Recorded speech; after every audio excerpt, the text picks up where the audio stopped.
The Montana Television Network. This is the 530 News on Q2, Montana's news leader. Good evening and thanks for joining us tonight. I'm Jay Cohn. And I'm Jeanelle Slade. A suspect in a new Red Lodge murder investigation says he killed the victim because he was disrespectful and homeless. That victim, James McGregor, reported missing on Monday of this week.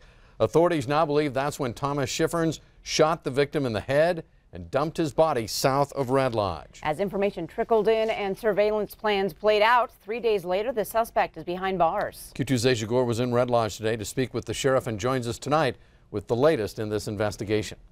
The search for a Red Lodge man missing since Monday comes to a tragic end.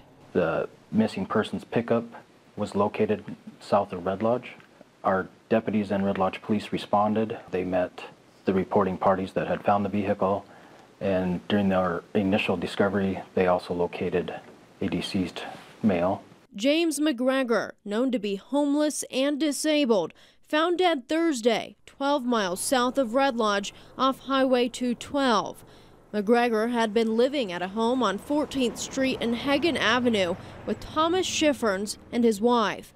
A high school friend of Schifferns told authorities Schifferns contacted her Monday, desperate for help fleeing Montana. She says Schifferns explained he shot a man in the head as the victim begged for his life.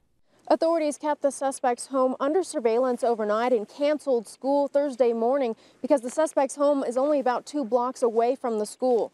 When Yellowstone County SWAT arrived Thursday morning, they got everyone out of the house and made the arrest. The entire time we had surveillance on the residence.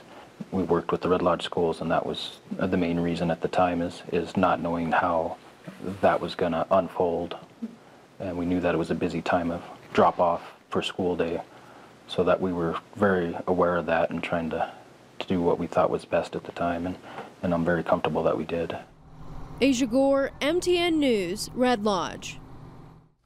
All right, thanks, Asia. This Schifferns is being held tonight at the Yellowstone County Jail, being held on a $1 million bond. He's set to appear in Carbon County Court next week. In the national debate over gun violence, there is a new focus on an obscure element of federal law. It's a 22-year-old congressional ban on using any federal health research to promote so-called gun control. Now, though, there is talk of repealing the ban so that solutions to gun violence can at least be thoroughly studied. We have more on this story tonight from MTN's Mike Dennison. The research ban, passed in 1996, says federal funds for the National Centers for Disease Control may not be used to advocate or promote gun control. In the wake of last week's mass shooting at a Florida high school, some are saying the ban should be repealed so the CDC and other federal health agencies can examine proposals to prevent gun violence to see if those solutions could actually work and protect gun rights. We asked Montana's 3-member congressional delegation how they felt about a repeal. None said they would support it, but Montana's 2 senators said they're open to the idea of further study of possible preventive measures for gun violence. If it's just about the CDC doing research to figure out some possible solutions to kids getting shot in school, absolutely, I would be open to that.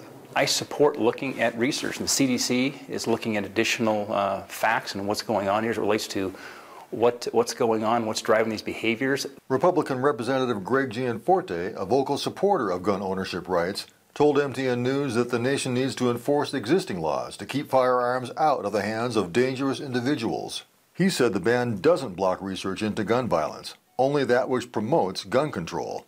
But scientific researchers across the country say the ban has chilled extensive in-depth study of potential solutions to gun violence. Daines also said he opposes using taxpayer money to, quote, advocate for restricting Americans' Second Amendment rights. Like Gianforte, both Tester and Daines say laws already exist to keep guns out of the hands of troubled people like last week's shooter. He needed to have due process to be adjudicated, to be put in the NICS system as not being able to buy a firearm. That man should not have had a gun. What happened last week, I think, is a sign of what happens when you put a gun in the